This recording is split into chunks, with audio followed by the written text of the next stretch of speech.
आता एक महत्त्वाची बातमी आहे। जयकुमार गोरेंवर आरोप करणाऱ्या महिलेला सातारा पोलिसांनी अटक केली आहे। जयकुमार गोरेंवर आरोप करणाऱ्या महिलेला खंडणी प्रकरणात अटक करण्यात आली आहे। हे प्रकरण मिटवण्यासाठी 3 कोटींची मागणी केल्याचं या महिलेवर ठपका ठेवण्यात आलाय। 1 कोटींची खंडणी स्वीकारताना या महिलेला आता अटक करण्यात आल्याची माहिती सातारा पोलिसांनी दिली आहे। आपण अधिकची माहिती जाणून घेऊयात आमचे प्रतिनिधी संतोष नलावडे यांच्याकडून। संतोष, काय सांगाल, या महिलेला आता अटक करण्यात आलेली आहे, काय अधिकची माहिती आहे? नक्कीच आज सकाळची ही कारवाई आहे।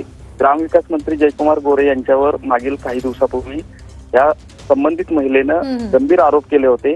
यामध्ये हे प्रकरण मिटवावं यासाठी तिने 3 कोटीची रकमेची मागणी केली होती। यामध्ये आज सातारा शहरातच 1 कोटी खंडणीची रक्कम ही स्वीकारताना सातारा स्थानिक गुन्हे शाखेनं अटक केलेली आहे। सध्या संबंधित अटकेची प्रक्रिया जी आहे त्याचा सध्या सातारा शहर पोलीस ठाण्यामध्ये चालू आहे।